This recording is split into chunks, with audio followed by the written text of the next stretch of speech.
Assalamualaikum warahmatullahi wabarakatuh. Bertemu lagi dengan Ustazah Ukti dalam pembelajaran matematika. Sebelumnya Ustazah mau tanya dulu nih, bagaimana kabarnya anak-anak Ustazah yang soleh dan solehah pada hari ini? Semoga anak-anak Ustazah selalu dalam keadaan sehat dan selalu tetap semangat belajarnya walaupun belajar jauh dari sekolahan. Juga Ustazah doakan ayah bunda yang mendampingi anak-anak selama pembelajaran dalam keadaan sehat. Amin. Nah, untuk hari ini Ustazah mau membahas nih pembahasan soal persiapan penilaian akhir semester. Nah, tidak terasa sudah ternyata kita berada di ujung semester 1. Kita sudah 6 bulan, kurang lebih 6 bulan belajar daring melalui Google Classroom, YouTube, dan lain sebagainya. Nah, kita doakan ya sama-sama, semoga tahun depan di semester 2 kita bisa bertemu tatap muka dan belajar langsung dengan Ustazah. Oke, untuk persiapan penilaian akhir semester kita, ada beberapa soal yang akan Ustazah bahas di dalam video ini. Disimak sampai habis ya videonya. Yang pertama, materi yang akan Ustazah bahas yaitu tentang pecahan. Jadi ini salah satu materi yang akan keluar dalam soal-soal akhir semester nanti. Soal yang pertama, bentuk pecahan biasa dari 5/1/8 adalah, nah ini adalah bentuk pecahan campuran. Kita mau membentuk ke pecahan biasa. Anak-anak Ustazah masih ingat kan caranya? Alhamdulillah kalau masih ingat, Ustazah review lagi ya. Nah, untuk menyelesaikan permasalahan ini, ingat, untuk mengubah pecahan campuran ke pecahan biasa, yang pertama kita lakukan adalah mengalihkan penyebut dengan bilangan bulatnya. Yang kedua, menyebelahkan hasil perkaliannya dengan pembilang. Dan yang terakhir, nilai penyebutnya tetap atau tidak berubah. Oke, kita kembali ke pecahan campuran tadi, yaitu 5/1/8. Step yang pertama tadi adalah kita kalikan penyebut dengan bilangan bulatnya. Penyebut di situ adalah 8 dan bilangan bulatnya adalah 5. Kita kalikan, kemudian kita jumlahkan dengan si pembilang. Nilai dari pembilang adalah 1. Berarti bisa kalian lihat tuh, 8 dikali 5, kemudian ditambah 1 per, atau nilai penyebutnya tetap, yaitu 8. Maka hasilnya 8 dikali 5, 40, kemudian kita tambah 1. Hasil akhirnya adalah 41/8. Jadi bentuk pecahan biasa dari 5/1/8 adalah 41/8. Nah, diingat ya caranya. Kemudian nih, soal selanjutnya, bentuk persen dari 4/5 adalah. Masih ingat cara menentukan persen? Atau ada yang masih ingat bentuk pecahan dari persen itu per berapa? Saja ingatkan kembali. Jadi, harap diingat ya, bentuk pecahan dari persen adalah per 100. Coba perhatikan beberapa pecahan berikut. Misal nih, penyebutnya adalah 2. Bilangan pembilangannya terserah mau berapapun. Jadi ketika penyebutnya itu 2, untuk menjadikan 100 atau menjadi bilangan persen, maka harus kita kalikan sama-sama 50. Pembilangnya kita kali 50 dan penyebutnya juga kita kali 50. Maka hasilnya adalah 50/100. Kemudian ada lagi tuh 1/4. Jadi kalau penyebutnya 4, artinya nanti kita kalikan sama-sama dengan 25/25. Atau begitu juga sebaliknya. Misal nih, penyebutnya adalah 25.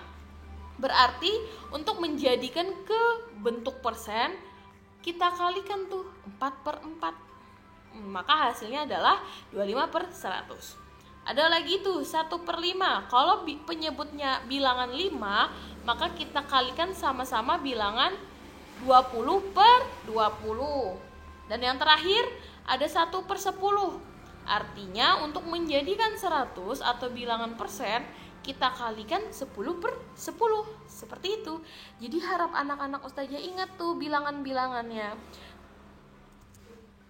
Oke, balik ke soal tadi. Bentuk persen dari 4/5. Jadi karena penyebutnya itu adalah 5, artinya tuh supaya menjadi 100 penyebutnya, maka harus kita kalikan 20. Karena penyebutnya dikalikan 20, artinya pembilangnya juga kita kalikan 20. Maka hasilnya 4 dikali 20 itu nilainya 80. Kemudian 5 dikali 20 hasilnya 100. Jadi 4/5 itu sama dengan 80%. Jadi bentuk lain dari 80/100 itu adalah 80%. Jadi bentuk persen dari 4/5 adalah 80%. Nah, seperti itu. Oke, soal yang selanjutnya, Ustazah punya soal bentuk pecahan paling sederhana dari 50% adalah. Nah, untuk menyederhanakan persen, perhatikan beberapa langkah berikut. Yang pertama, ubah ke bentuk pecahan biasa dulu. Dan yang kedua, sederhanakan dengan cara membagi bilangan pecahannya sampai bilangan yang paling kecil. Oke, kita bahas soal yang tadi. 50% itu sama dengan 50/100. Karena 50 dan 100 merupakan bilangan kelipatan 50, maka bisa pembilang dan penyebutnya dibagi dengan 50. Sehingga 50/100 itu sama dengan 50 dibagi 50/100 dibagi 50. Maka hasilnya adalah 1/2. Jadi pecahan paling sederhana dari 50% adalah 1/2. Seperti itu. Selanjutnya Ustazah punya soal-soal tentang materi KPK dan EPB. KPK merupakan kepanjangan dari kelipatan persekutuan terkecil dan EPB faktor persekutuan terbesar. Soal yang kedua, ini adalah soal-soal yang Ustazah ambil dari latihan soal yang sudah kalian kerjakan. Soalnya adalah faktor dari 24 adalah. Nah, ingat, untuk mencari faktor suatu bilangan artinya mencari semua bilangan yang dikalikan menghasilkan bilangan faktor tersebut. Mohon maaf, Ustazah salah tulis faktor tersebut. Nah, di soal tadi adalah faktor 24. Berarti kita cari tuh dari bilangan 1 yang menghasilkan 24 ketika kita kalikan. Yang pertama, 1 dikali 24. Yang kedua, 2 dikali 12. Yang ketiga, 3 dikali 8. Dan yang terakhir, 4 dikali 6. Jadi, faktor dari 24 adalah 1, 2, 3, 4, 6, 8, 12, dan 24. Seperti itu cara mencari faktor suatu bilangan. Soal yang selanjutnya, kelipatan persekutuan yang pertama dari 3 dan 5 adalah. Nah, untuk menyelesaikan soal berikut, yang pertama kita cari adalah kelipatan dari 3 terlebih dahulu. Kelipatan 3, 3, 6, 9, 12, 15, 18, 21, 24, 27, 30, dan seterusnya. Kemudian kita cari lagi kelipatan dari 5, yaitu 5, 10, 15, 20, 25, 30, dan seterusnya. Karena yang dicari tadi adalah kelipatan persekutuan, maka kelipatan persekutuan 3 dan 5 yaitu bilangan yang sama yang ada di kelipatan 3 dan kelipatan 5, yaitu angka atau bilangan 15, 30, dan seterusnya. Jadi, kelipatan persekutuan 3 dan 5 adalah 15 dan 30. Seperti itu untuk menyelesaikan soal seperti ini. Oke, materi terakhir yang akan keluar saat PAS nanti adalah aproksimasi. Ada beberapa soal yang akan Ustazah bahas. Nah, soal yang ini, hasil taksiran terbaik dari 54 ditambah 30 adalah, untuk menyelesaikan soal berikut, kalian harus ingat aturan untuk menaksir bilangan. Yang pertama, bilangan ketika bilangannya lebih dari 5, yaitu 5, 6, 7, 8, dan 9, itu dibulatkan ke atas. Jadi bilangannya adalah dibulatkan ke atas. Kemudian ketika bilangannya kurang dari 5, contohnya 0, 1, 2, 3, 4, itu dibulatkan ke bawah. Seperti soal nomor 12 tadi, 54 itu dibulatkan ke bawah karena 4 itu termasuk bilangan kurang dari 5. Maka ketika kita bulatkan ke bawah, bilangannya menjadi 50. Kemudian 37 dibulatkan ke atas karena angka 7, angka yang paling akhir atau angka satuannya, itu adalah bilangan yang termasuk bilangan lebih dari 5. Sehingga kita bulatkan ke atas. 37 kita bulatkan ke atas menjadi 40. Sehingga 54 ditambah 37 itu sama dengan 50 ditambah 40. 50 ditambah 40, maka hasilnya adalah 90.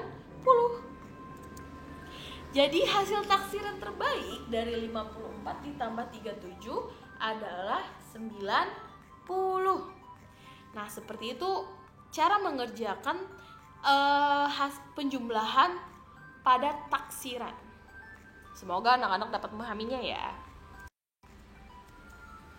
Oke, selanjutnya Ustazah akan sampaikan tentang materi untuk PAS semester 1 ini. Materi yang pertama seperti Ustazah sebutkan tadi yaitu tentang pecahan. Soal-soal yang keluar nanti berkaitan tentang bentuk pecahan, jenis pecahan, dan mengubah bentuk pecahan. Kemudian yang kedua tentang KPK. Soal yang keluar, kelipatan bilangan, kelipatan persekutuan bilangan, dan kelipatan persekutuan terkecil. Kemudian ada FPB. Soal-soalnya akan berkaitan tentang faktor bilangan, faktor persekutuan, dan faktor persekutuan terbesar. Dan yang terakhir adalah aproksimasi. Soal-soal yang berkaitan nanti tentang jenis-jenis alat ukur berat dan panjang, satuan berat dan panjang, pembulatan bilangan, dan yang terakhir adalah taksiran bilangan. Nah, Ustazah harap anak-anak bisa mereview kembali modul maupun video-video yang sudah Ustazah share di Google Classroom untuk dipelajari. Juga soal-soal yang pernah Ustazah berikan bisa diulang-ulang kembali untuk lebih memahami tentang matematika. Oke, semoga anak-anak Ustazah mendapatkan hasil yang terbaik saat PAS nanti ya. Nah, itu tadi pembahasan Ustazah pada video ini. Mohon maaf apabila selama ini banyak kurang dari video dan pembelajaran Ustazah. Semoga anak-anak dapat memahaminya dengan baik. Terima kasih. Wassalamualaikum warahmatullahi wabarakatuh. Sampai jumpa lagi.